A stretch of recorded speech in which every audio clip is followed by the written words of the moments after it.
La porte claqua comme un coup de tonnerre dans la nuit parisienne, projetant Lucien dans le froid mordant de l'hiver. Son cœur battant à tout rompre sous le choc de cette trahison paternelle. À 14 ans. Il n'avait rien d'autre que le goût amer des larmes et le souvenir brûlant des lèvres de Théo.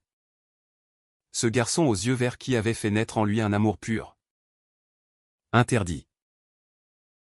Dans les rues sombres de Montmartre, où les ombres des artistes oubliés dansaient sous la lune, Lucien comprit que son crime n'était pas un vice, mais une lumière qu'on voulait éteindre à tout prix. Les jours suivants furent un tourbillon de survie instinctive. Lucien erra à travers les ruelles labyrinthiques du quartier, le ventre creux et l'âme en lambeaux. Paris. Cette ville des amours éternels. Lui parut soudain un labyrinthe hostile, où chaque passant le toisait avec suspicion. Il se rappelait encore la voix rauque de son père. Henri. Un ouvrier du bâtiment aux mains calleuses et au cœur endurci par des années de silence familial, « Tu n'es plus mon fils. Sors d'ici. Dégénéré. » Ces mots, hurlés après avoir surpris Lucien et Théo enlacés dans la chambre exiguë de l'appartement haussmannien, résonnaient comme un verdict sans appel. Henri, veuf depuis la naissance de Lucien, avait élevé son unique enfant dans l'ombre d'une virilité rigide, forgée par les usines et les bars enfumés du nord de la France. Mais cet amour, ce premier frisson d'une passion adolescente, avait fissuré le mur de granit qu'il avait érigé autour de leur vie. Lucien trouva refuge dans un café miteux près de la Seine, où le patron, un vieux breton nommé Marcel, le laissa s'asseoir sans poser de questions. Gamin, la vie est un fleuve, elle t'emportera si tu sais nager. Grommela-t-il en lui tendant un bol de soupe chaude. C'est là, entre deux gorgées fumantes, que Lucien repensa à Théo. Ils s'étaient rencontrés 6 mois plus tôt, au lycée Victor Hugo, un établissement bourgeois du 18e arrondissement. Théo, fils d'un professeur d'histoire et d'une galeriste, était l'opposé de Lucien, espiègle, avec une tignasse blonde qui captait la lumière comme un halo, et un sourire qui désarmait les cœurs les plus fermés. Leur amitié était née sur les bancs de l'école, autour de croquis partagés et de rires étouffés pendant les cours de littérature. Puis, un après-midi pluvieux dans le parc des Buttes-Chaumont, leurs mains s'étaient frôlées, et le monde avait basculé. « Je t'aime » avait murmuré Théo, ses lèvres effleurant celles de Lucien sous un saule pleureur. Ce baiser, innocent et chargé d'éternité, avait scellé leur destin. Mais la nouvelle du rejet de Lucien se répandit comme une traînée de poudre. Théo, rongé par la culpabilité, fouilla Paris nuit et jour pour le retrouver. Il arpenta les ponts de la capitale, interrogea les mendiants sous les arches du métro, et même osa frapper à la porte de l'appartement familial, où Henri le chassa d'un regard assassin. « Ne reviens pas. Petit pervers !» cracha le père, barricadant la porte comme un rempart contre l'inévitable.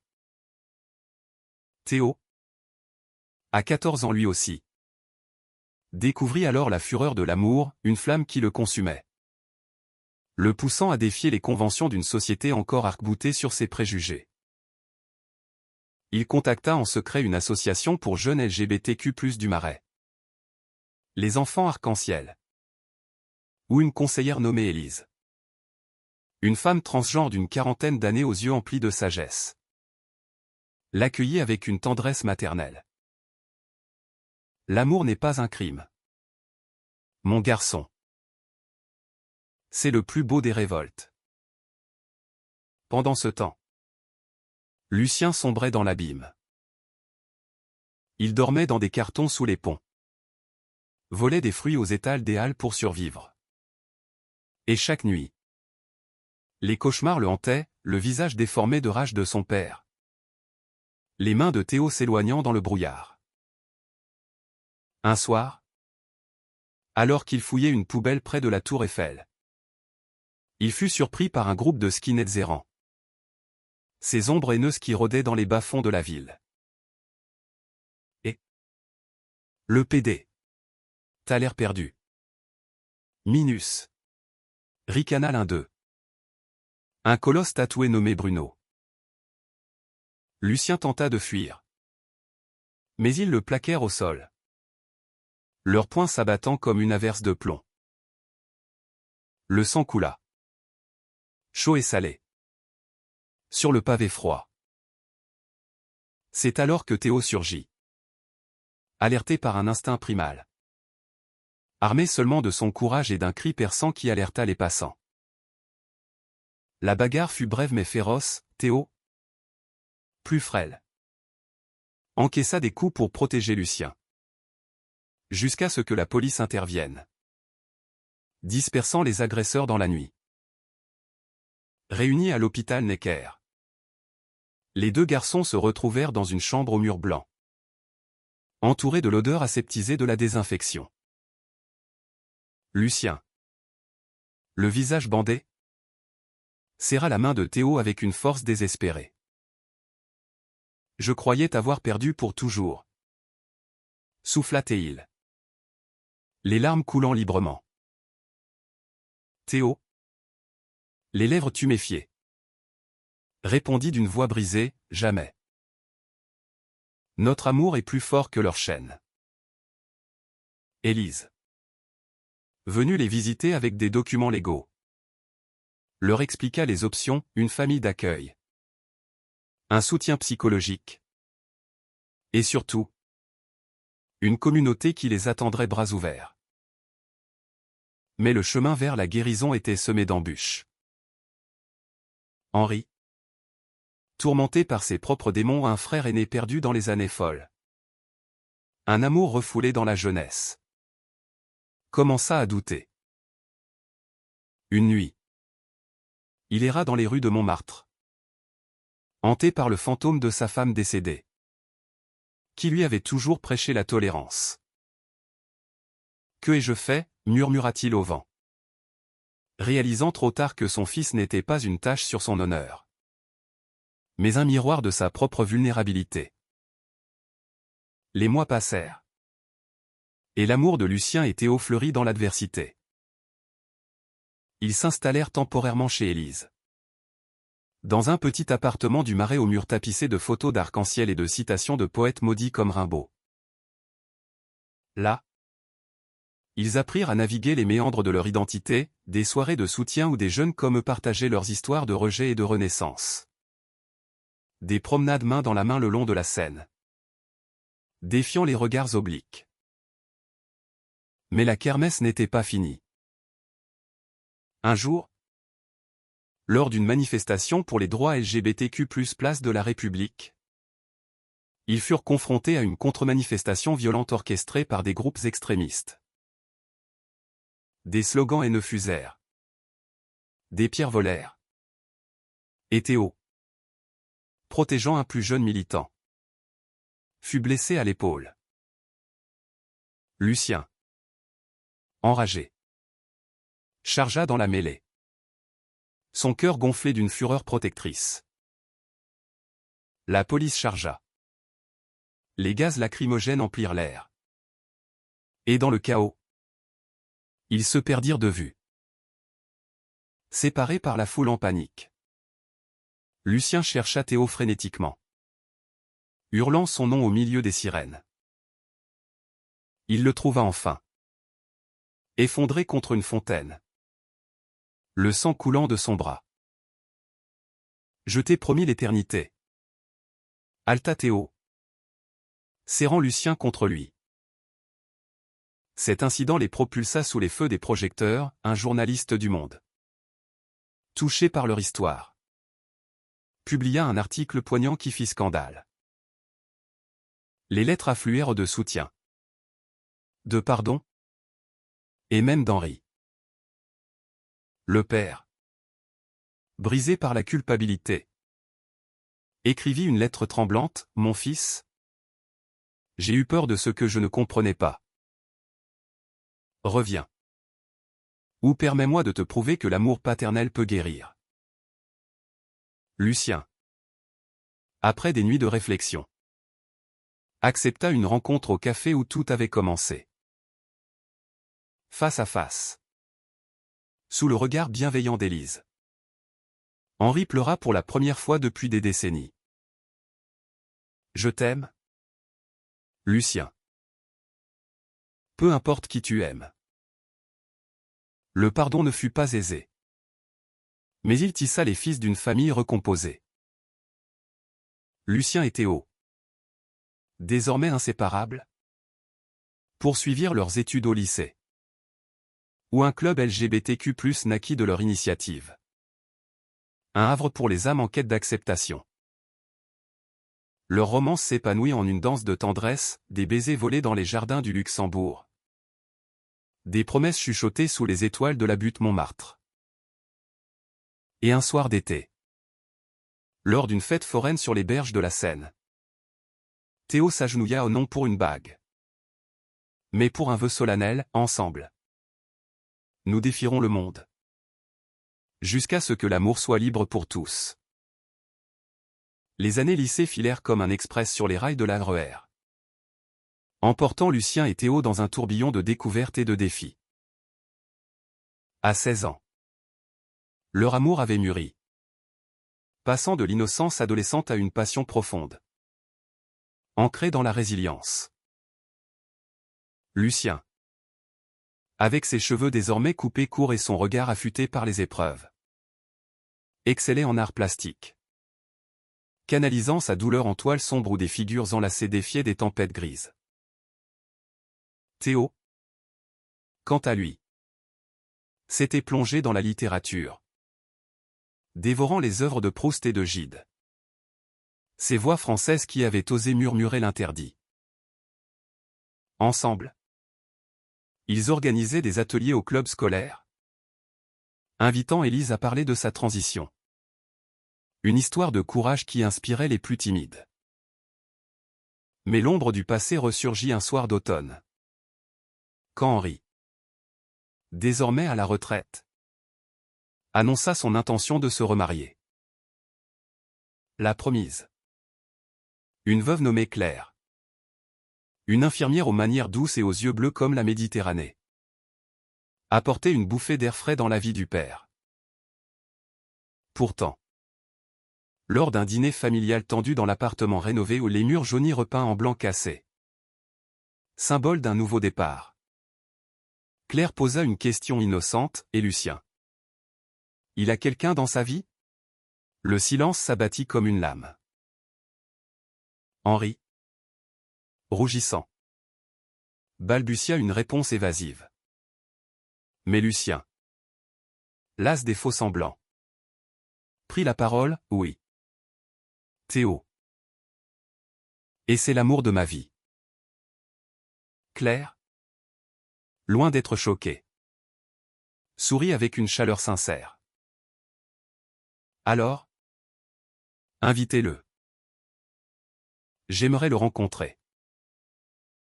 Ce fut le début d'une alliance inattendue, Claire devint une alliée. Chuchotant à Henri des vérités qu'il n'osait pas affronter seul.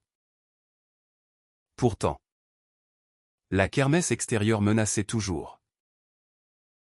À l'école, un nouveau venu. Un garçon bulgare nommé Ivan. Aux traits slaves et au passé mystérieux. S'approcha de Théo avec une intensité troublante. Ivan, exilé pour avoir fui l'homophobie de son pays natal, voyait en Théo un reflet de ses propres luttes. Leur conversation, d'abord innocente autour de la poésie de Cavafy, dérivèrent vers des confidences intimes. Théo, flatté par cette admiration, se laissa aller à des doutes fugaces, était-ce de la jalousie ou une faille dans leur lien? Lucien, sentant le vent tourner, confronta Théo lors d'une promenade nocturne le long du canal Saint-Martin. Es-tu en train de me quitter pour lui, demanda-t-il. La voix brisée par la peur. Théo, les larmes aux yeux, le serra contre lui, jamais. C'est toi. Toujours toi. Yvan est un ami. Un frère en souffrance. Cette nuit-là, sous les ponts éclairés de guirlandes, ils renouvelèrent leur serment. Leur corps entrelacés dans une étreinte qui effaça les ombres. L'hiver apporta son lot de joie et de drames. Lors des fêtes de fin d'année, Lucien et Théo assistèrent à la marche des fiertés pour la première fois ensemble. Main dans la main au milieu d'une marée arc-en-ciel. Les bannières flottant au vent. Les chants de « Love is Love » résonnaient comme un hymne à leur survie. Mais au cœur de la parade, un incident éclata, un groupe de contre-manifestants. Mené par un radical nommé Patrice. Un ancien collègue d'Henri.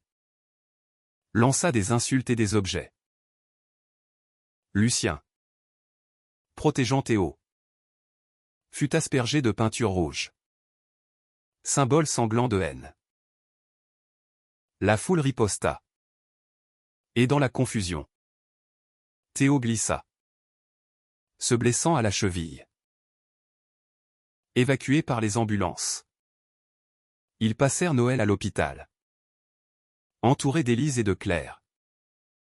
Qui avait convaincu Henri de venir? Le père, maladroit mais sincère, offrit à Lucien un collier ancien. Héritage de sa grand-mère, pour te rappeler que la famille est un cercle. Pas une ligne droite. Au printemps, alors que les cerisiers du parc Monceau fleurissaient, une opportunité surgit. Élise, promue coordinatrice de l'association, proposa à Lucien et Théo un stage d'été en Provence. Dans un centre de retraite pour jeunes LGBTQ+. Loin de la frénésie parisienne. Ils découvrirent les champs de lavande ondulant sous le Mistral. Les villages perchés aux ruelles embaumées. Là, entourés d'autres âmes blessées ou une fille lesbienne de Marseille fuyant un mariage arrangé. Un transgenre de Lyon cherchant sa voie. Ils apprirent la force de la communauté. Théo, inspiré, écrivit une nouvelle sur leur histoire. Les ombres amoureuses. Qui remporta un prix littéraire lycéen. Lucien, de son côté, peignit une fresque murale sur les murs du centre, deux garçons enlacés sous un ciel provençal. Symbole d'espoir éternel. Le retour à Paris marqua un tournant.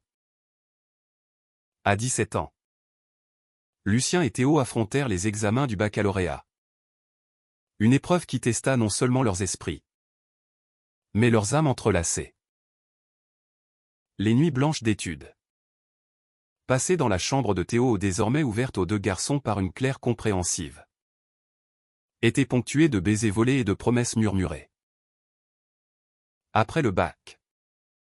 On partagera tout, un appartement. Une vie. Chuchotait Théo. Ses doigts traçant des motifs invisibles sur la peau de Lucien. Mais le destin, capricieux, intervint sous la forme d'une maladie, Henri. Diagnostiqué d'un cancer du poumon dû à des années de tabac bon marché. S'effondra un matin de juin. L'hôpital Cochin devint leur nouveau refuge. Où Lucien veilla son père. Déchiré entre rancune et tendresse résiduelle. Henri, amaigri et pâle sous les néons blafards, confia enfin ses secrets. J'ai aimé un garçon. Moi aussi. Dans ma jeunesse à Lille. Un mineur comme moi. Pendant la grève de 68. On s'est perdu dans la répression. Et j'ai enterré ça sous la colère. Ces mots, prononcés d'une voix rauque, libérèrent un torrent de larmes. Lucien pardonna. Non par oubli. mais par compassion humaine. Théo, présent en ombre bienveillante, serra la main d'Henri, l'amour guérit. Monsieur, laissez-le vous soigner. Les traitements furent âpres, chimio, radiothérapie, nuit de vomissement, mais la famille recomposait un bond. Claire organisa des dîners légers avec des soupes provençales. Élise apporta des livres sur la résilience queer. Et les garçons, forts de leur lien, devinrent le pilier émotionnel. Parallèlement, Yvan réapparut. Désormais installé à Paris comme réfugié. Son crush sur Théo s'était mué en amitié profonde.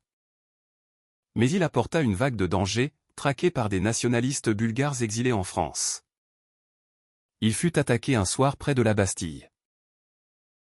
Théo, alerté par un appel paniqué, se précipita sur les lieux, suivi de Lucien. Ils trouvèrent Yvan ensanglanté, entouré de ses assaillants. La rixe fut brutale, coup de poing, insulte homophobe, et un couteau qui effleura l'épaule de Théo. Lucien, enragé, désarma l'un des agresseurs d'un coup de pied précis appris en cours de self-défense de l'association. La police arriva, arrêtant les fanatiques. Et Yvan fut sauvé, mais traumatisé. Cette nuit forgea un pacte indéfectible entre les trois, une fraternité queer, unie contre l'adversité. L'été post-bac fut un oasis de liberté. Lucien et Théo louèrent un petit studio à Belleville avec l'aide financière d'une bourse associative. Meublé de briques et de brochinés au puce de Saint-Ouen. Leurs premiers jours d'autonomie furent magiques, cuisiner des ratatouilles maladroites. Danser nus sur du Édith Piaf. Faire l'amour sous les toits de zinc battus par la pluie. Mais la nouvelle de la rémission partielle d'Henri apporta une joie teintée d'angoisse. Lors d'une visite à l'hôpital, le père demanda « Vivez-vous ensemble maintenant ?» Théo, audacieux, répondit « Oui. Et c'est le plus beau chapitre de nos vies. » Henri, un sourire faible aux lèvres, murmura « Alors. Je suis fier. Pour la première fois. » Pourtant, la société n'était pas prête à les laisser en paix. Une rumeur au studio, un voisin homophobe. Un retraité aigri nommé Raoul. Les espionnait. Colportant des médisances aux bailleurs. Menacés d'expulsion. Ils mobilisèrent la communauté, pétition en ligne. Soutien d'Élise. Et même un article dans Tétu Magazine. La bataille juridique fut tendue. Avec des audiences où Raoul vomissait sa bile. Mais la solidarité l'emporta.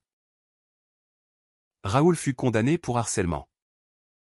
Et le couple gagna non seulement leur toit, mais une visibilité accrue pour la cause.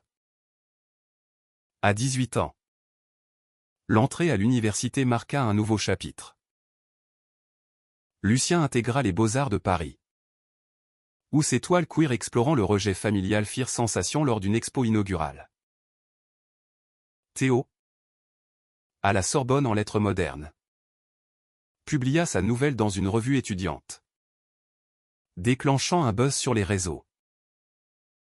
Leur vie amoureuse, désormais publique, attira l'admiration et la haine, des messages d'amour de toute la France.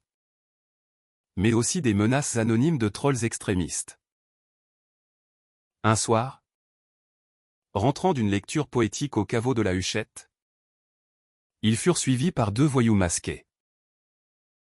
La poursuite les mena dans les catacombes souterraines, un refuge ironique pour des âmes persécutées. Où ils se cachèrent, le cœur battant, jusqu'à ce que les poursuivants abandonnent. Cette frayeur les poussa à s'engager plus profondément. Ils cofondèrent Amour Libre, Un collectif étudiant pour l'éducation queer dans les écoles. Voyageant en train à travers la France, Lyon pour des ateliers avec des ados en crise. Marseille pour des débats sur l'immigration LGBTQ+. À Bordeaux. Lors d'un meeting, ils rencontrèrent Echa, une activiste lesbienne d'origine maghrébine, qui devint leur sœur d'armes. Ensemble, ils affrontèrent un scandale, un politicien local, candidat au municipal, les accusa de corrompre la jeunesse. La controverse explosa, avec des débats télévisés où Lucien, d'une voix ferme, déclara « L'amour n'est pas une idéologie, c'est un droit humain ». Henri, en rémission complète, assista à l'un de ces événements. Fier et ému. Il avait commencé une thérapie avec Élise, explorant ses propres blessures. Un week-end, il invita le couple à la campagne normande, dans la maison familiale au volet vert. Là, autour d'un feu de cheminée crépitant, il raconta des anecdotes sur sa jeunesse, des bals clandestins, des amitiés ambiguës. J'ai gâché tant d'années par peur, avoua-t-il. Théo, touchant, posa une main sur son épaule, mais vous nous sauvez maintenant.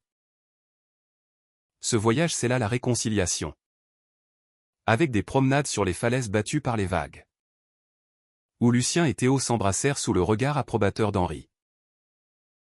Pourtant, une tempête personnelle frappa Théo. Son père, le professeur d'histoire, divorça de sa mère après avoir avoué une liaison avec un collègue homme. Le scandale familial éclaboussa Théo, qui se sentit trahi. Comment a-t-il pu nous cacher ça, sanglota Théil dans les bras de Lucien, lors d'une nuit orageuse. Lucien, sage au-delà de ses ans, répondit, l'hypocrisie fait partie du voyage. Mais nous choisissons la vérité. Ils visitèrent le père de Théo, un homme brisé nommé Philippe, dans son bureau encombré de livres jaunis. La confrontation fut cathartique, cris, pleurs, puis un embrassement maladroit. Philippe, repentant, offrit, je veux être là pour vous. Maintenant. L'automne apporta une joie inattendue, une bourse pour un voyage en Italie, gagnée par le collectif. À Rome, sous les fontaines de Trévi et les ruines du Colisée, Lucien et Théo redécouvrirent leur passion primitive. Des nuits dans des auberges bohèmes. Des baisers sous la lune des jardins de la Villa Borghese. Mais un appel d'Élise les ramena brutalement, Yvan avait été déporté par erreur, victime d'une rafle administrative. Ils écourtèrent leur lune de miel pour militer, organisant une veillée place de la Concorde qui attira des centaines de supporters. Grâce à leur plaidoyer, Yvan fut rapatrié, et leur cause gagna en écho national. À 20 ans, la vie s'accéléra. Lucien exposa à la FIAC sa série, Exilé de l'amour, vendue à des collectionneurs, finançant le collectif. Théo publia son premier roman, Ombre et lumière, un semi-autobiographique sur leur histoire, qui grimpa dans les listes du Figaro littéraire. Leur appartement de Belleville devint un hub, dîner multiculturel avec Echa, Yvan, Élise, et même Philippe, qui s'était rapproché. Henri et Claire, mariés dans une cérémonie intime à la mairie du 18e, les invitaient à des barbecues champêtres, où les rires effaçaient les cicatrices. Mais la kermesse revint sous forme d'une crise personnelle pour Lucien. Un crush passager sur un modèle lors d'une séance photo, un Italien nommé Marco, Aux abdos sculptés et au charme magnétique sema le doute. Est-ce que notre amour suffit-il toujours, se demanda-t-il. Hanté par des nuits solitaires. Il confessa tout à Théo lors d'une dispute explosive au bord du canal, où les mots volèrent comme des éclats de verre. Si tu doutes, pars, hurla Théo, le cœur en miettes. Lucien, terrifié, s'enfuit vers Montmartre, revivant la nuit de son expulsion. Sous la pluie, assis sur les marches du Sacré-Cœur, il comprit, Théo était son ancre, son phare. Il revint au petit matin, suppliant pardon. Leur réconciliation fut ardente, une nuit de confession nue, où ils promirent fidélité non par chaîne, mais par choix libre. Cette épreuve les rendit plus forts. Ils lancèrent un podcast. Voix queer. Interviewant des figures comme une actrice trans de Cannes ou un militant gay de la marche de 78. L'émission explosa. Avec des invités surprises, Henri, racontant son chemin vers l'acceptation, touchant des milliers d'auditeurs. Pourtant, une menace plus sombre plana, un stalker obsédé par Théo. Un fan dérangé nommé Laurent commença à les harceler, lettres anonymes, photos volées, appels nocturnes.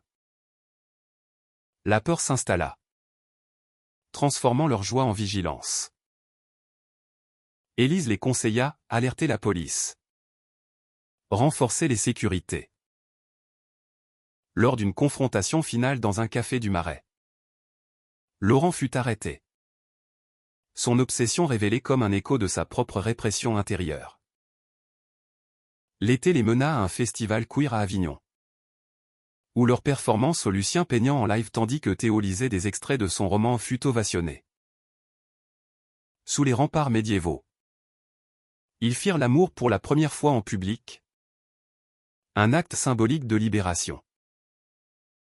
Henri, venu les voir, pleura de fierté, vous êtes mes héros. Mais le destin frappa Claire, un accident de voiture sur l'autoroute A6, la laissant paraplégique. La famille se mobilisa, transformant l'appartement en espace accessible. Lucien et Théo, devenus des piliers, aidèrent aux soins, apprenant la patience infinie de l'amour inconditionnel. Cette épreuve unit Henri et les garçons plus que jamais, prouvant que la famille se forge dans l'adversité. À 22 ans, la maturité s'imposa. Lucien, diplômé, ouvrit une galerie éphémère dans le Marais. Lumière arc-en-ciel, exposant des artistes queer émergents. Théo, avec son roman best-seller, parti en tournée, Lille, Nantes, Nice, où il rencontra des fans qui partageaient leur propre coming out déchirant. Leur relation, testée par les distances, se nourrit d'appels vidéo passionnés et de retrouvailles fiévreuses à la gare de Lyon. Une nouvelle ombre, la santé d'Henri déclina à nouveau. Le cancer récidivant. Les traitements épuisants ramenèrent les fantômes. Lucien, dévasté, peignit une série funèbre. Adieu silencieux, où des figures paternelles s'effaçaient dans des brumes roses. Théo, pour le soutenir, écrivit une lettre ouverte dans Le Monde, mon beau-père m'a appris que l'amour transcende le sang. Les dons affluèrent pour les soins palliatifs. Et Henri, conscient de sa fin, organisa une « fête de vie » dans le jardin normand, rire, musique, et un toast final à Lucien et Théo, gardiens de l'avenir. Après la mort d'Henri, un deuil partagé les lia plus étroitement. L'enterrement Sous un ciel gris de Normandie. Fut suivi d'une veillée queer, chant de Madonna remixé en français. Témoignage d'amour. Claire. En chaise roulante. Les serra contre elle, ils vous aimaient infiniment. Rebondissant. Ils adoptèrent un chiot. Un bâtard nommé Liberté. Symbole de leur résilience. Leur engagement s'élargit, partenariat avec l'ONU pour un rapport sur les droits LGBTQ+ en Europe. Voyage à Berlin et Madrid pour des conférences. À Madrid. Lors de la Pride. Une tentative d'attentat par des ultras les força à se cacher dans la Puerta del Sol. Mais leur solidarité collective triompha. De retour en France. Théo proposa à Lucien lors d'un pique-nique au but de Chaumont. Là où tout avait commencé, épouse-moi. Pas par loi. Mais par âme. Lucien. Ému. Accepta avec un baiser salé de larmes. À 25 ans. Leur union symbolique ou une cérémonie laïque au Trocadéro. Avec Élise officiante et Echa chantant du Barbara devint un événement médiatique. Des centaines d'invités, Yvan. Désormais avocat pour réfugiés, Philippe. Réconcilié, Claire. Rayonnante. Leur vie s'épanouit, Lucien géra une fondation artistique. Théo un atelier d'écriture pour jeunes queers. Une crise finale, une loi anti-LGBTQ+ proposée à l'Assemblée. Inspirée par des lobbies conservateurs. Ils menèrent la campagne contre manifestants place de la Bastille. Où Théo fut arrêté brièvement pour trouble à l'ordre. Lucien. Mobilisant les médias. Obtint sa libération. Transformant l'arrestation en symbole de résistance. La victoire législative scella leur legs. Adoptant un enfant. Un garçon de 10 ans nommé Elias. Orphelin d'un coming out tragique. Ils devinrent une famille. Élevant Elias avec des contes d'amour libre. Ils lui apprirent « Ton cœur est ton guide ». Des années plus tard. À 30 ans. Lucien et Théo regardèrent Elias grandir. Fiers de son premier baiser avec un garçon au lycée. Leur galerie et leur maison d'édition prospéraient. Honorant Henri par une bourse annuelle pour jeunes artistes queer. Lors d'un voyage en Provence. Sous les lavandes éternelles. Ils se remémorèrent leur chemin, de l'expulsion à l'embrassement. Notre crime était notre salut. Murmura Théo. Enlacé à Lucien. L'amour, ce feu inextinguible, avait transformé la haine en lumière. Prouvant que l'humanité renaît dans la tendresse.